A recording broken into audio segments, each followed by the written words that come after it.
Yes, you can relax now. Slowly, very slowly, remove your eye bands and gently let the light come back into your eyes.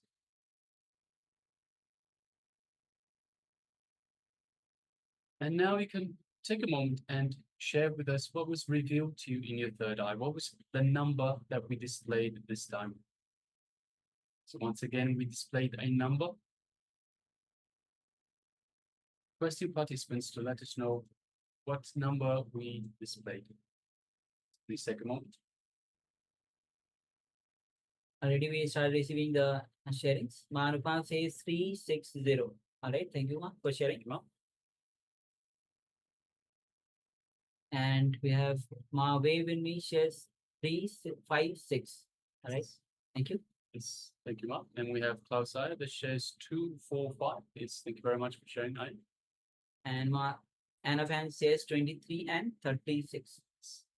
Thank you very much for sharing. All right, so yes, just waiting for a couple of minutes as we receive sharings.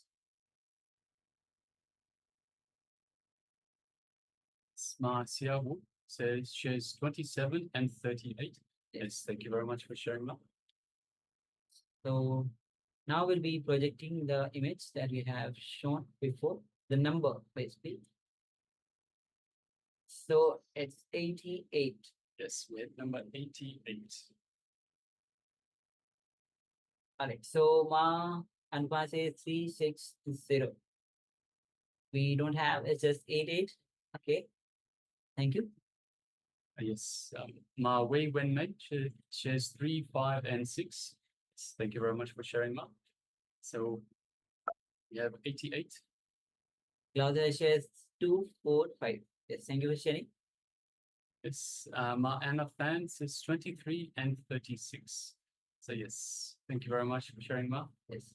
And Masio says 27 and 38. We do have an 8. Yes. The one number which is matching is 8. And out of all, you have successfully manifested, Ma. Masio, thank you, Ma, for sharing and manifesting this power. Thank you very much. Zero much difference. Okay. All right. So this was the second round of the power manifestation. So now we'll be moving on to the next segment in our program today, which is once again a revelation by the Supreme Pontiff of Hinduism. Yes. So in this revelation, it's going to sort revelations on the death. So this is going to be a question and answer session where persons will be asking questions with from Bhagwan about death. So keep your all your doubts with you. Like as we go through the sessions, this revelation, you might get your questions answered. And also feel free to ask any questions that we have even in the Zoom chat. Yes, so death is one of those things that is very much not well understood. So as we mentioned during the past few days, we mentioned that both birth and death are just gateways to this life. And Swamiji said in an earlier revelation today that when Vivekananda went to the US and somebody asked him about life, he said, come with me to India. I will show you about death. I will teach you about death. So in order for us to live this current life, we must learn about death. We must understand death. We must understand what death is. So let us get ready and have our questions answered by the Supreme Pontiff of Hinduism in this short revelation.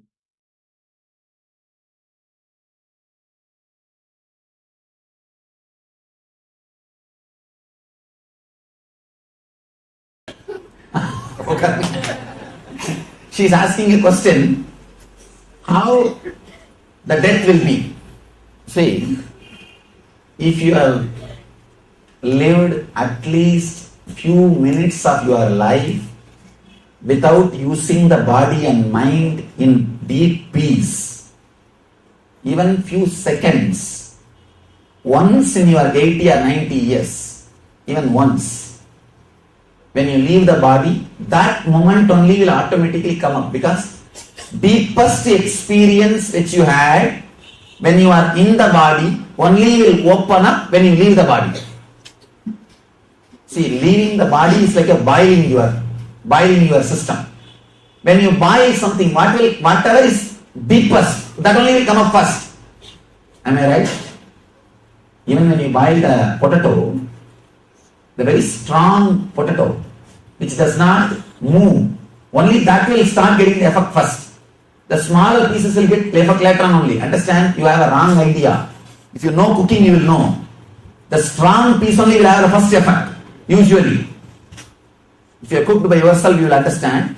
Not as you think that the temperature does not go to the mild smallest potato, then big potato, then biggest potato. No. Because it is the biggest body, it attracts more heat. It attracts more heat and more attention. Even in travel, you see big people will attract more attention. Anyhow, strongest experience which you had in that 70 or 90, 80 years old, 80 years, that only will come up when you are boiled by the death pain. Even once you had the glimpse of being without the mind or the body, that is why I say, attend NSP, only one NSP sincerely, nothing else. Nothing else. I promise I'll be there when you die. It's a simple science. It's a simple science. When I say I, the pure inner consciousness in which I am, that is what I mean. See, when I say I, that is what I mean, and from there only that I comes. The pure inner space, I try to insert into your system by at least 1 or 2 seconds. See, you don't need 1 hour or 2 hours. If you have, that is beautiful. 1 or 2 seconds. If your mind and body unclutches from you, that is enough. Because any experience without body or mind will be the strongest to hold your inner space, to possess your inner space. That will automatically pop up when you leave the body. When you leave the body. After that, even, you see, I always tell people, if you have done NSP intensely and had only one glimpse, and whether did I have or not, if you have doubt, you will not have it. Be very clear. Actually, when you have that, even the doubt will not be there. It will be so clear. Yes, I know. I had the space, I had the gap. Even once that gap happens, that's enough. Because that gap is so powerful. After that, even if you don't meditate or forget me, forget everything, and forget spirituality, if you are just running your life in a so-called normal or below normal level also, no problem. Because everything which you do through your body and mind is only a simple samskara. But this glimpse is the beyond samskara. So this will open up. If you have one glimpse of the inner consciousness without body mind, you have done what needs to be done. Nothing needs to be done after that. I always tell people, if you had one glimpse, after that, even if you don't meditate, your death will be great. If you meditate, your life itself will be great. That's all. That's all, nothing else. Because the break which you give, one unclutching experience, is powerful enough to burn all samskaras during leaving the body. See, when you leave the body, all the initiations related to the non-reliability or the impermanency of this world will automatically open up, because this world is being taken away from you. For example, whenever you are hit by poverty, all kinds of justifications, because it's a survival time, you have to face that situation. All justifications will come up. That in young age you would have heard the story. This grape is sour. The fox story. The fox was trying. Fox or wolf, any one thing. It was trying to catch the grape, and when it's not able to catch, it will tell, no, this grape is sour. Actually, that is an initiation. That wolf is initiated and it is able to bring itself up out of depression. See, that wolf can be in depression also. He did not get the grape, what to do. But somehow, the wolf is intelligent and it brought this initiation into memory and saved itself from the depression. And intelligent wolf. You understand? I think now only you guys are looking at the other angle. Always you looked at this angle. But this is the truth. So whenever you are under the survival threat, depression, your system will bring this kind of initiations up automatically. So during the death, by your very nature, you will start collecting all the great things you did in your life, all the glimpses you had in your life, the highest conscious glimpses. Some masters you met, you criticize, even those people you will call and you will fall at all their feet. That is why during death sphere, all the atheism will disappear. Automatically all atheism will disappear, all criticism will disappear, everything will become clear. And if you had even one glimpse, that is enough to nullify all your engrams. All your engrams. This is so powerful, this one glimpse, that will act like a light to travel through the wide forest of engrams. One light, one lantern is enough to travel through 100 miles of forest also. You don't need second lantern.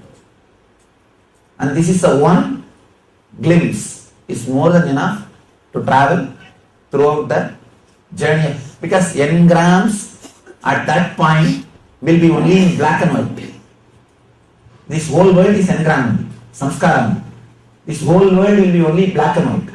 Only this glimpse, tejas, will be in multicolor. Sourceless light, one glimpse which you had, the unclutching experience, or the experience beyond body and mind, that only will be multicolor. Simply your attention will be attracted to it and you will go behind it. You will go behind it. That's why I always insist. Even one glimpse is more than enough to save you from the depression, to bring you out of the depression. So if you had at least one glimpse, that will be such a beautiful, relaxed, liberating experience. Because the restrictions are removed. See, death is the liberation from all responsibilities of the body and related to body. Now all your suffering and responsibilities, why? Body and related to body. Am I right? So death will become a great freedom from all these responsibilities of body and related to body. If you have this one glimpse. Otherwise, when you leave this body, you will suffer so much because of the suffering and you will miss this body. See, if you miss, the most loud thing in your life is what? Your body. So naturally you will miss the body terribly. You will take the body immediately within 3 kshana. You will run to take any body. The person who misses his old lover will run and fall for anybody. Because he is missing so much, he does not see the qualification. He does not see the all is scale. The second time he decides, no, I need somebody too lonely. And he falls for anybody, anything. That is the way the problem will be there. If you are missing your body and mind during the death, it will be too shocking. You will not be able to handle and you will run and catch somebody.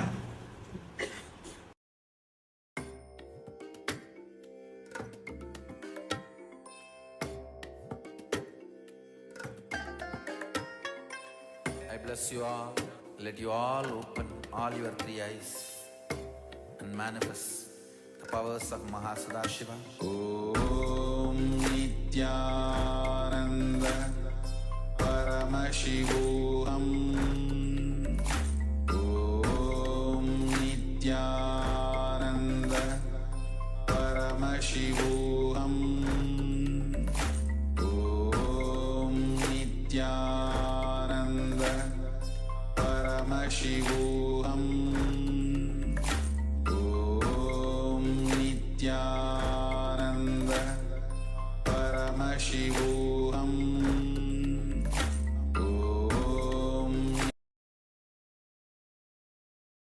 Yes.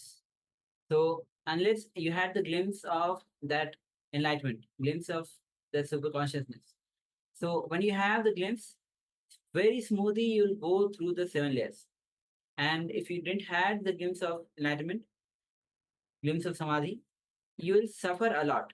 And when you suffer a lot, automatically the most thing that love thing is body. So you will search for the body and find any body and take another body in the because of suffering you don't know it because the body is the most loved thing. You'll find you'll search because the chana will be very small. So in hurry you'll be searching for another body and you'll take any other body and take birth again. Unless you had one glimpse of that samadhi, then you will be very smoothly go through the 7 layers. All right, so just before we move on, we have some participants that have just joined us. So we would like to welcome at this stage Ma Nithya Bindu Shakti. Yes, Nithyananda, Nithyananda. welcome. Ma. We also have Ma Nyana Priyananda that has joined us. Welcome. Ma. Nithyananda, good to have you with us. Also, Ma Du Ling Ling. Yes. Welcome. Ma. Good to have you with us. And Nithya Lingodbaban. Welcome. Nithyananda, good to have you with us. Yes, welcome all of you. And now we'll be entering into a small activity where this is a technology for the conscious death experience. Samji has shared when you consciously leave the body, you'll go through the 7 layers very beautifully as if you are going in a snow, skating in the snow. So we'll be projecting the 7 layers. Take few minutes to have these layers drawn for yourself. And this gives you, and also there's a highlight for the samskaras for each of the 7 layers related to that.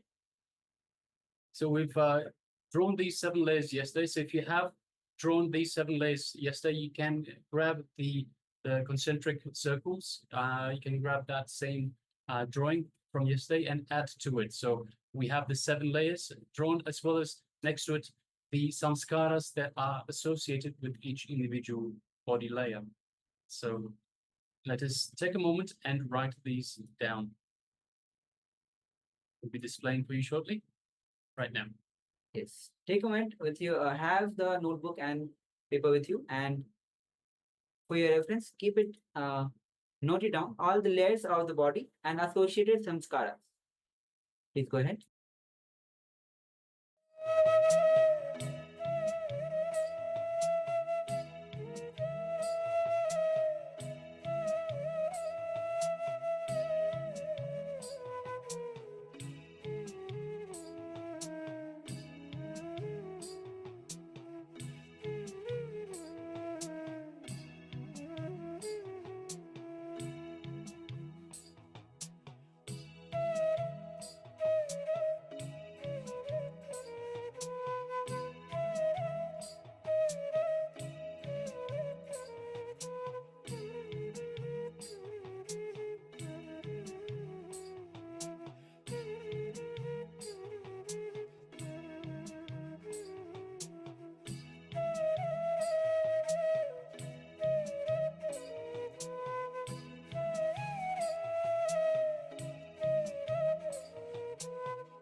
Yes. So now you can relax. After that, you have penned down all the 7 layers. As the day progresses, we'll be going through all the 7 layers. So now with this, we'll be moving on to the power manifestation round. And in this round, we'll be manifesting, seeing words blindfolded. Again, we'll be seeing words blindfolded. Yes, so once again, requesting participants to please put on your eye bands and let us get ready for the power manifestation. So this is the power of third eye vision, where we will be displaying a word for you, and you will, through the power of third eye vision, tell us what is revealed to you in your third eye, what word we display for you. So requesting participants, please put on your eye bands.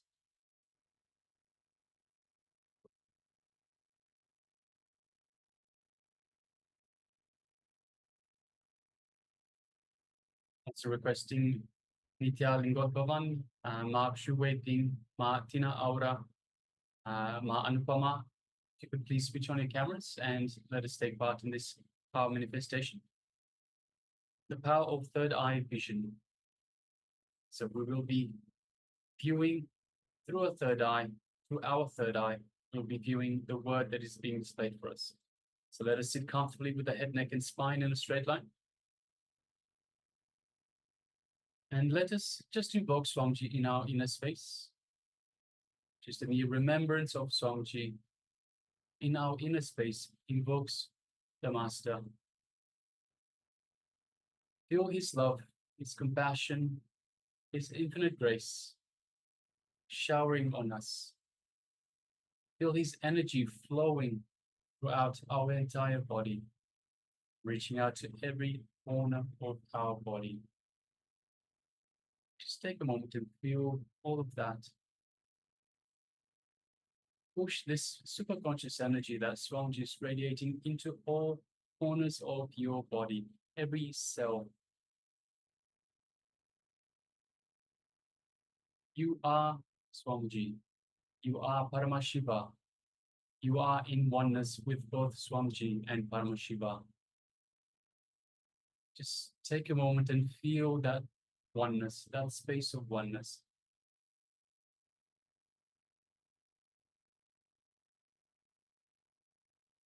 Now let us move our gaze gently to the third eye. And through our third eye, let us look into Swamiji's third eye. Feeling, as we do so, we create a connection. We feel the energy in our third eye. As the third eye is awakened and energized. Now let us start chanting the Mahavakya. Om Nithyananda Paramashivoham. Om Nithyananda Paramashivoham. Om Nithyananda Paramashivoham. Now let us continue chanting the Mahavakya. And from this space of oneness with Swamiji, with Paramashiva, and still gazing through your third eye, let us start manifesting this power of third eye vision. The word is being displayed for you now. Let us begin.